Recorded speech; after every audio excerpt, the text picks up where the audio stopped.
Hey followers, this is your boy, movie maker Doug 55. Today I have my coach and mentor, Andy McPhee, and I also have Tyson Jarvis, who is with his favorite teddy bear, America's favorite teddy bear, Ted. Show him. Hey. Yeah, he's a fan of the Ted movies, but, let's just, That's great. Not Hey, movies. thanks, Dougie. And how you going, Tyson? Yeah, good. In the live streets of Los Angeles, mate, here. We're doing a live feed from the Real Deal, mate. And you're back in Australia, right? Yes. Yeah, back in Oz. It's really hot here, mate. Sorry to tell you that, but oh well. That sucks where you are. Yeah, it's about 3 degrees at the moment. So look, thanks, mate, for making the time to come on. It's just after 8 o'clock here in LA, and Doug is in Phoenix, Arizona, and you're in Melbourne. So, yep. Just quickly, how we met. I don't know, how long ago was it? Must have been 6 years ago. 5 years, 6 years. Okay. That's how we met, and I'll let you share a little bit of that later. But Doug, hand it back to you, mate, and let's get this ball rolling. Yeah. So, I hope that things are turning out well for both of you guys in strange times such as COVID. We're in strange times, but I have hope that things will change eventually. So, Tyson, I'm glad that you joined our show today. So I have a list of questions about your journey, and hopefully you have the answer for them.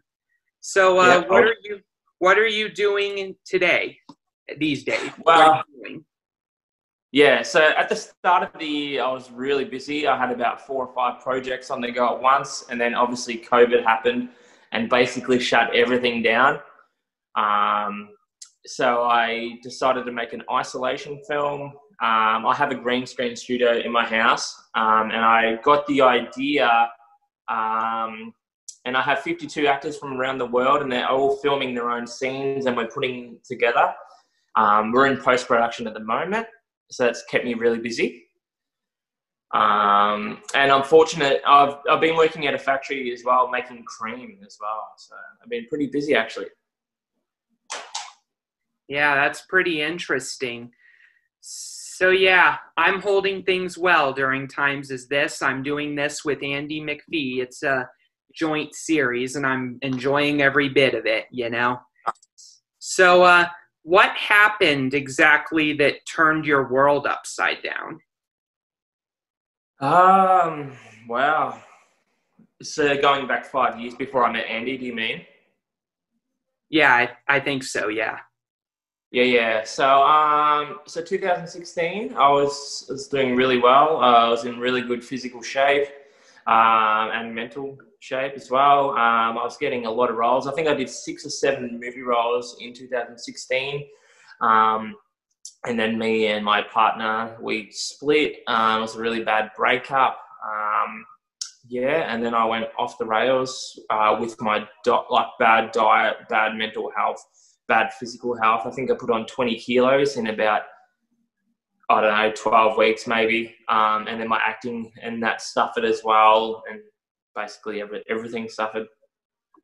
Yeah, to be honest, 2016 was a rough year for me as well. And I spoke about it in my book, From Green Flags to Blue Flags 2, The Amazing Comeback of an Autistic Spokesperson. The only difference between you and I is I didn't have a teddy bear, a vulgar teddy bear that's really annoying. Thanks for sharing that, Tyson. Just so people watching, there was a lot more to that story, but obviously, we're time's limited on these series because we want to keep them to short. But when Tyson and myself started coaching, it was all for acting, but there was things there that I don't know, didn't sit with me. I thought something wasn't right with Tyson, and I think you could probably share a bit deeper into what exactly those dark periods were, mate, and how you sort of pulled yourself out of that, Yeah, absolutely. So yeah, obviously when I was, going down and down, I thought I was as far as you can go down the rabbit hole, and I couldn't see an end. I didn't think there was a way out. And then my good friends and stuff, they started noticing that something was wrong, because, I didn't want to be social anymore. I didn't want to spend time with family. I basically didn't want to do anything. And then, yeah, they spoke to mum, and then mum decided to try and set some goals to help me get out of where I was. And one of her goals was to sign up to acting lessons with Andy. Yeah, so that's where I met Andy a little bit before that, but yeah, she signed me up to them. And the first session I had with Andy, he basically said, "What's wrong?" It's like, "What do you mean? What's wrong?" He goes, "We're not going to do any acting work until you tell us what's wrong." Yep, and that's the same thing he told me when I began training under him. After my rough year of 2016 concluded, I asked my mom if I could inherit Andy's lessons from my brother, because he studied under Andy and he didn't want to do it anymore, and due to circumstances. So I asked my mom if I could inherit my lessons from my brother. And the minute that Andy and I first spoke on the phone, he was like, "What's wrong with you, Doug?" And just like that. And I just like you, I was like, nothing. And Andy said something along the lines of, "Don't give me that bullshit. I know something is wrong." Exactly the same. And then he made me do a lot. He made me do a lot of things that I didn't want to do. He's like, not like obviously forcing me, but like poetry and stuff like that. I've never sort of done that. I was like, I'm not doing this shit. I'm depressed. I don't care about anything. Why would I want to do poetry or and by the way, cursing is allowed on my channel, just so you know. Oh, good. Awesome. Yeah. But I wrote him a poem, and I did and some art, and he said to me, he grabbed it and he's like, "Dude, this is the darkest shit I've ever seen." And I'm like, "That's not good." And then we kept going and going, and it gradually got lighter and lighter, and I sort of looked forward to sort of the life lessons with Andy and sort of how to get out of it. And then he made me write a letter to my ex, and I said, "No fucking way I'm doing that. No chance." He goes, "Dude, you've got to do it." So I wrote her a letter. He says, it's a way to sort of cut all ties, and that's it. He said, "I'm fine now. I'm moving on with my life, and, best wishes to you." Honestly, Done. I have to agree with Andy. I think writing to your ex was probably the right thing, even if it didn't, end well, because you can still cherish the good memories you had together. Oh, it was a stupid idea, but it obviously worked. So. And we set up a lot of good. We set up really good habits, and this doesn't always work with everybody. Sometimes people need, assistance in other areas with psychiatrists or psychology, if it really is not improving. But, we set up better eating habits, getting to the gym, walking every day, like just little simple things like that can just, they just bring life back into your body, and you're gonna go through stuff for a little while, but like you said, you created better habits to be healthier, and even if you didn't want to do it, you did it. And then clearing that relationship with that letter to a parent or a boyfriend, girlfriend, whoever it is that you're not dealing with, if you can't have a conversation with, you've got to clear that. And then so it just gives you a little bit of peace. And you're still going to probably hurt a bit here and there. But what did you do after that, Tyson? Like, you started working crazy, man. You were doing 3 jobs. I think, did you end up buying a house and all that? Yeah. So I was basically, after we started like the scheduling and the routine and me getting up and going, it started with walking and, cleaning my room and little shit like that.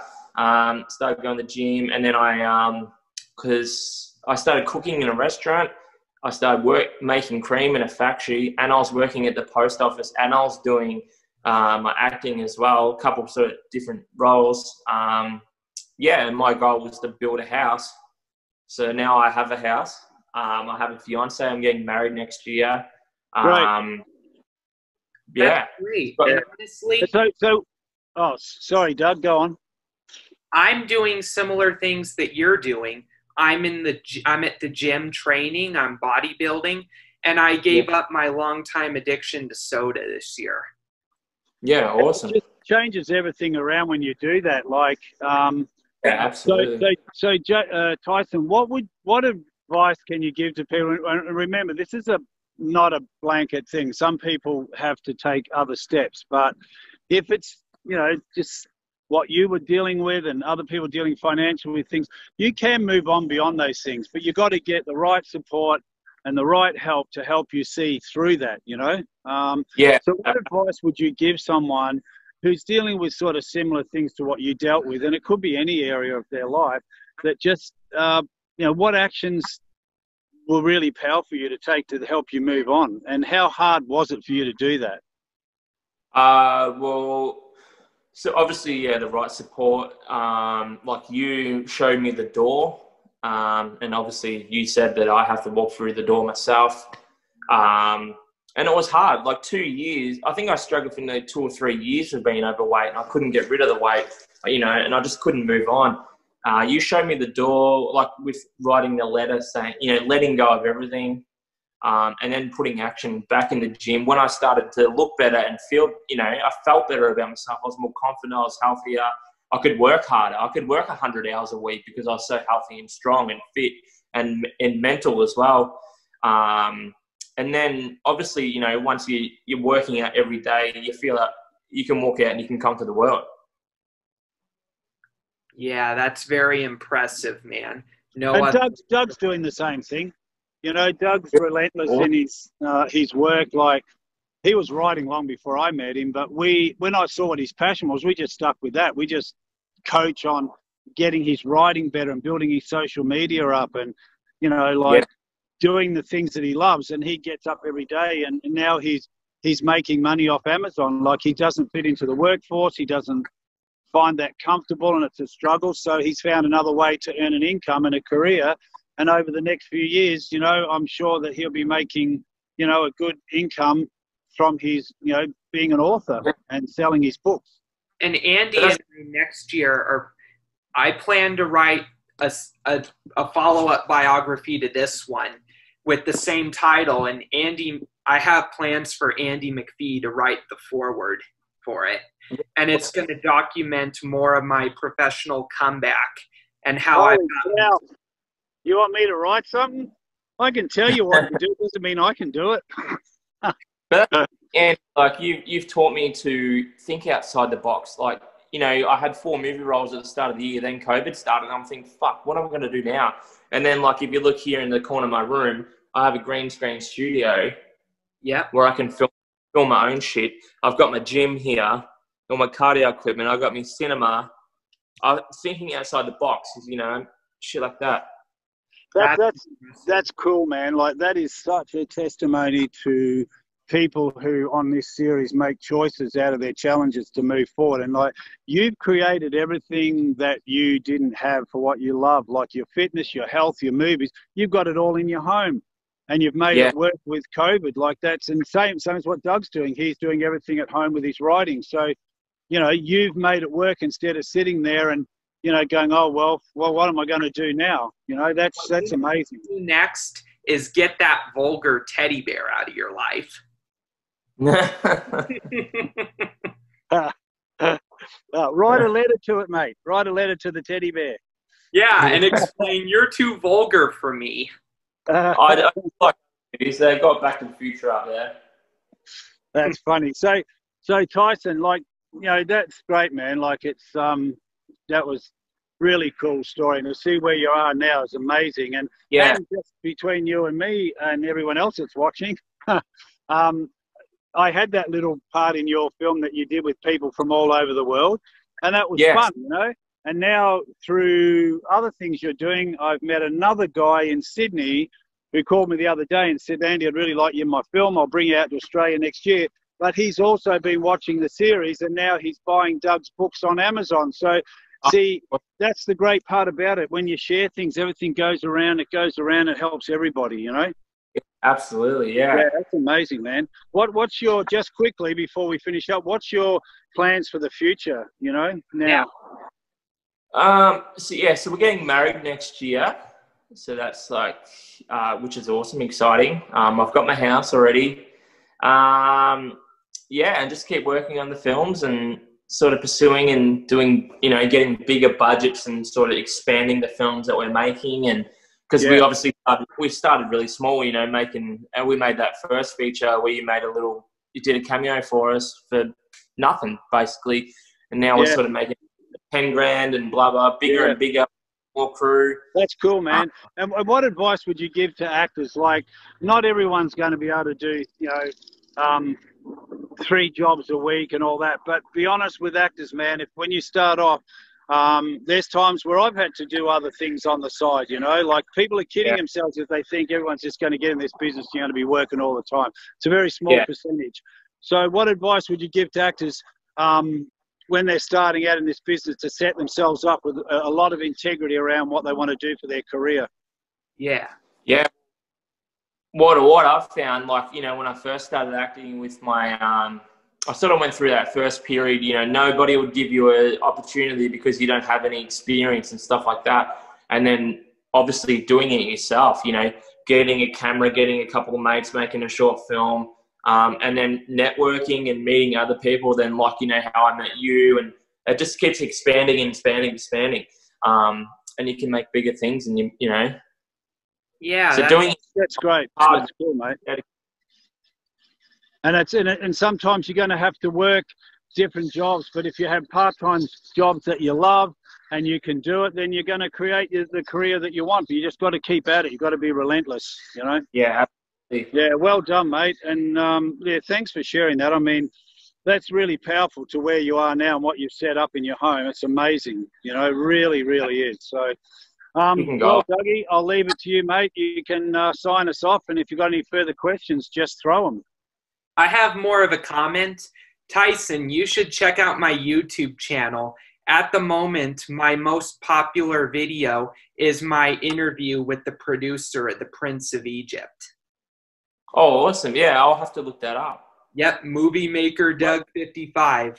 You'll have to anyway, mate, because you'll be on there. You'll have to have a look at your cameo on here. Absolutely. Yeah, sure. All righty, we've run out of time. Awesome. I want to thank both of them. Yep, and thanks, bro. Appreciate it. Thanks, bro. I'll talk to you soon. Yeah, and I want to thank both of you guys for coming on board, and we'll see you next time on Being Relentless and Unstoppable.